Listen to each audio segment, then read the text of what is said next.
How you doing, folks? It's Ronnie Kenyatta coming at you straight out of Atlanta, Georgia, and we have that much anticipated interview I've been discussing all week with my donor, Liam Pillow. What's up, Liam? Hey, what's up, everybody? Welcome to Portland too. We're in Portland too, Kenny, not just Atlanta. True, true, yeah. I am splitting time. That's true. I forgot about that. So I've now got permanent residence wherever you are. I got a little 4 ounces of me lives there too. No doubt, no doubt. There's the man, folks. You see him in the flesh, Liam Pillow, and we're gonna go over this whole kidney transplant donor recipient thing this evening. So we're not gonna keep you here too long. So let's go ahead and dive in. Now, the way we're gonna do it is I'm gonna ask Liam questions, and then he's gonna ask me questions. All right. So Liam, I'll go ahead and lead off if that's all right. Sounds great, man. All right, let's do it. Question number one is the one everybody wants to know. What made you decide to do this anyway? Yeah, well, I mean, Kenny, I'm a little crazy, so Mm, that's always been the case. I would say that the from the first moment that I saw your Facebook post, and I'm guessing it was in like maybe it was October of last year or November. It might mm. have been even last summer, right? Um, I think colder. I think it was like winter. I think. was it? So yeah. So Kenny made a Facebook post, and I call him Kenny, y'all, because we go back to way back like second grade, Yep. and so sometimes I'll call him Kenny, sometimes I'll call him Ronnie, sometimes I'll call him KC. So y'all just got to Mhm. know that it's all the same person. So, Mhm. um, you know, it kind of went back to when you first did the Facebook post, and I just kind of said to myself, I mean, shit, I'm not gonna match. Why shouldn't I do the blood test and a little urine test, and not, at least I'll tell my friend that I tried, right? And Mhm. and I was hoping you'd get a match and all that good stuff. And then I got that phone call that said, "Hey, we need to do some more tests." And I was like, "What? What do you mean?" I'm like, I'm white, right?" And he's not, right? Because there's a lot of ignorance around what exactly the genetic requirements are for a match, and there's a lot of ignorance, as you and I have discussed at length, Kenny, just about how different we think we all are, right? Mhm. So anyway, so I went to do the second test, and then I got the call from Henry, asked me if I'd come to Atlanta for the final round of tests, and I guess that was when I kind of had to decide, what was I really going to do. Mhm. Um, and there wasn't a lot of hesitation or thought. Um, I just basically said to myself, if I'm able to do this, I'm definitely willing. So if I was healthy enough and in a position to where I could do it, um, not that it not to brag or sound like I think I'm great or anything, but I never really thought I had another choice. Mhm. Um, and I know I did. The logical part of my brain was like, oh, I don't have to do this. And certainly talking about it with my friends and family, everyone's like, Mhm. wow, are you sure you're going to do this? And it could be dangerous. And I heard that and I respected their viewpoint, but um, I just never really thought I had a different choice, Kenny. I mean, given our relationship and the way we've been in each other's lives and how we've known each other and where, it just made sense. It just Yeah. kind of made everything make sense. You know what I'm saying? It's lined up like we always talk about. Yeah, totally. Yep. All right. Here's the next one. At any point did you kind of answered this? At any point did you have any second thoughts? Not like I said, not once I actually matched. You know what I Mhm. mean? Certainly, I didn't really think about it a great deal prior Mhm. to doing the urine and blood tests and stuff. It was just kind of and I've donated bone marrow before to a stranger, Mhm. um, so it wasn't that radical of a proposition for me to help somebody who was, who needed help. Mhm. Um, so yeah, I didn't really think twice about it, to be honest. Okay. Okay. But my turn to ask you a question, Kenny. All right. Go You're ahead. gonna try and dominate, man. Jeez. Oh, well, I was just going straight down the list and then flip it, but No, I got you. Well, okay. I think you have more questions than me. So, So let's see. Let's see. And what? See, I had a point where it became real, even though I've been doing this, even going back to dialysis. right. But I had that point where okay, this is real. Did you have that point where okay, this is real? But I think you just answered. You already answered that, right? Um, I'm not. It wasn't ever really real to me Mm-hmm. until um that moment that I was in the prep room for the OR, Hmm. right? Everything was kind of circumstantial up till that point. It Yeah. was all, hey, yeah, I'm willing to do this, and you get everybody stroking your ego and telling you what a great thing that you're doing, and sitting there with the gown on, and they haven't given you the drugs yet, and you're sitting there with your mom, you know, or your loved one. That's the moment where it's like, oh, this shit's happening. Hmm. This is actually going to happen, and that's where you have that moment of either clarity or doubt as to whether you're doing the right thing. I Yeah. feel like anyway. Um, and for me, it was everything became clear that it was just meant to be, right? It was just supposed to happen this way, and it was supposed to happen in Atlanta, and it was supposed to happen um, when it was happening, which was summertime. When my kids were out of school, and just all, everything. It all became clear that it made sense. Yeah. But Yeah, that's really when it got real, when they were getting ready to cut me open, man. definitely. you know. Besides the obvious, name something positive that you wanted. Can you read it? Read it. Besides the obvious, name something obvious that you wanted to take place from this from the surgery. Oh, something positive. Yeah, Um, and the obvious thing, I guess, would be that it worked for you and you were healthy, right? yeah, yeah, yeah.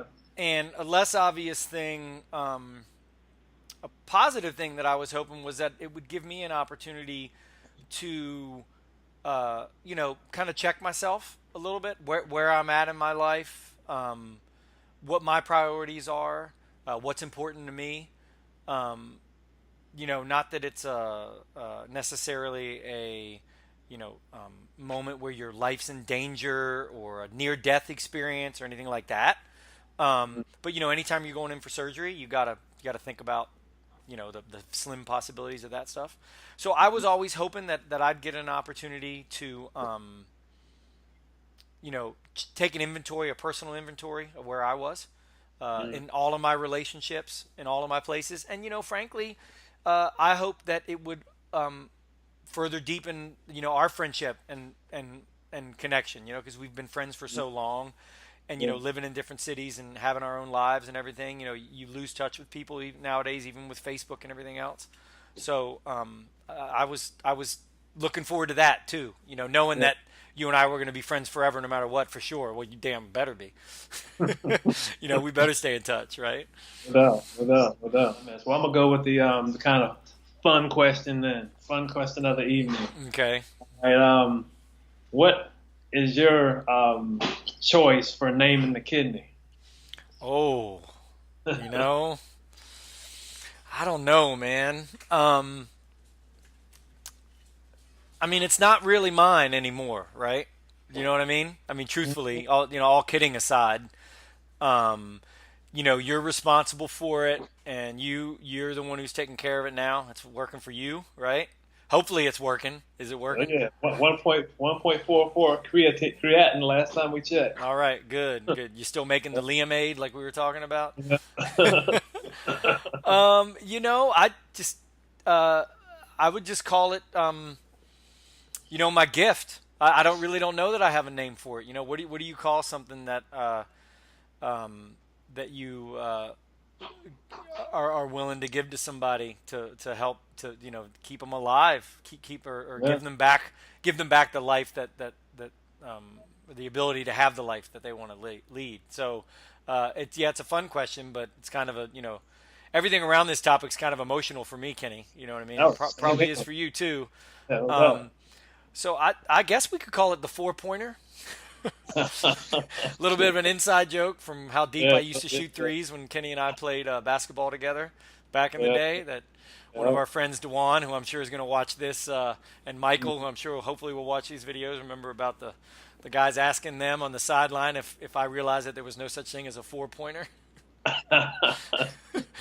And so maybe that, but I would actually defer to you because he's yours, he's part of you now, or she.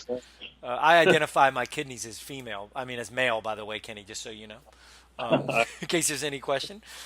So I'd say it's up to you what you All want to right. call your kidney, All right. right? Well, Maybe I'm gonna consult with Jeff Carter and yeah, Kurt on that. right. Maybe And they have are you asking for my kidney's wrestling name since you're bringing up Jeff? That, maybe third time's the charm, the crucial three. I don't know because this is your third kidney, right? Maybe this is your lucky kidney. yeah.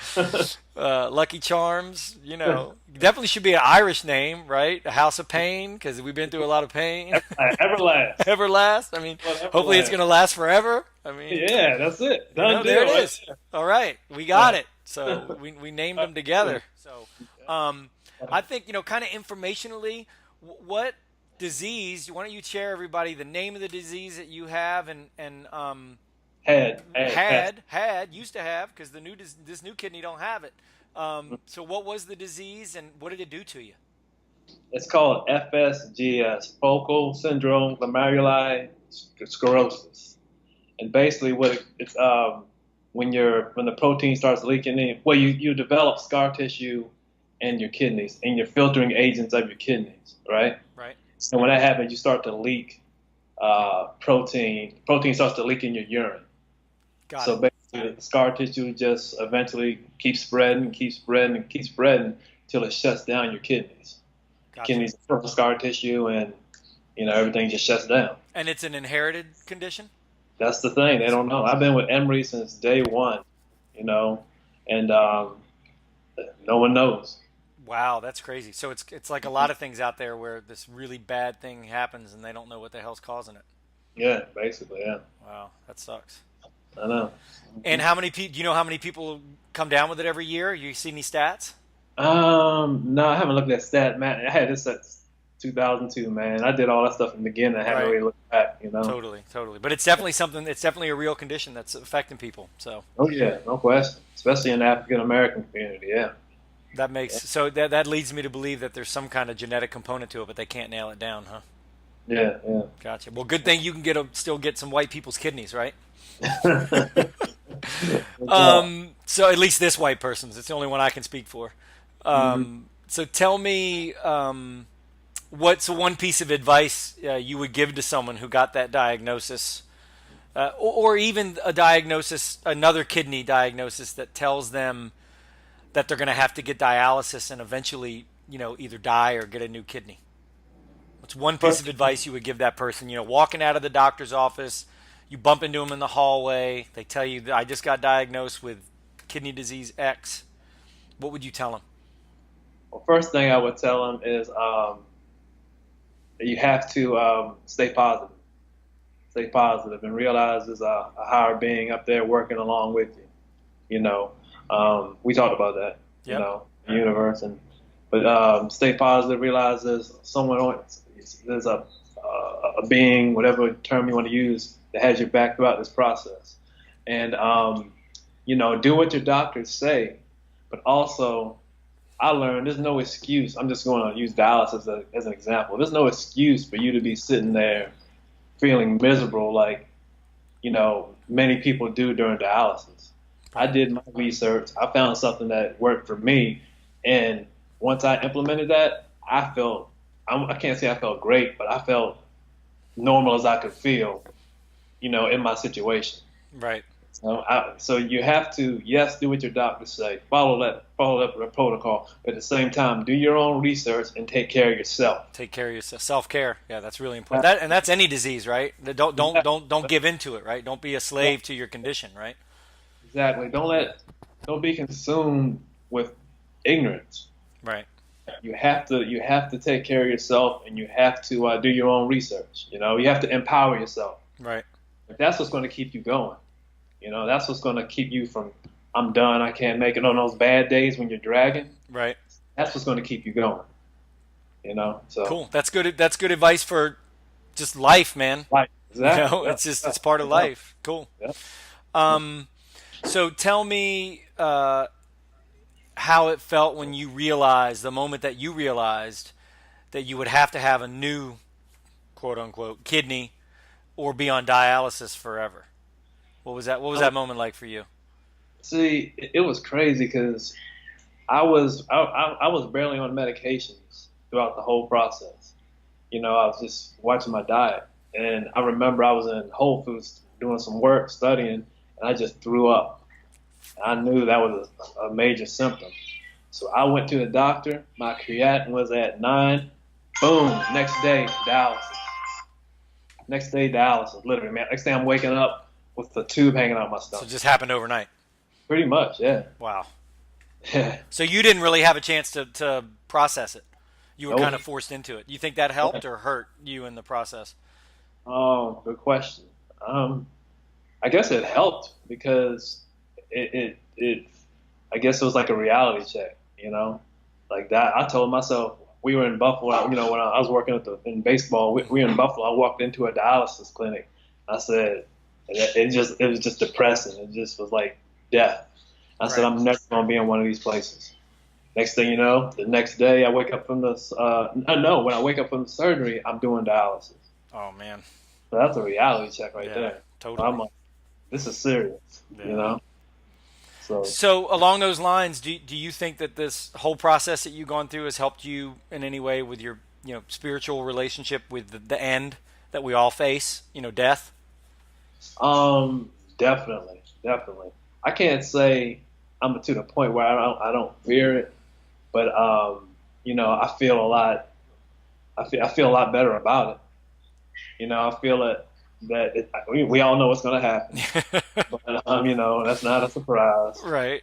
Um, I'm just I'm just at peace with it. Yeah. I'm at Yeah. peace with it. Totally. That. Yeah.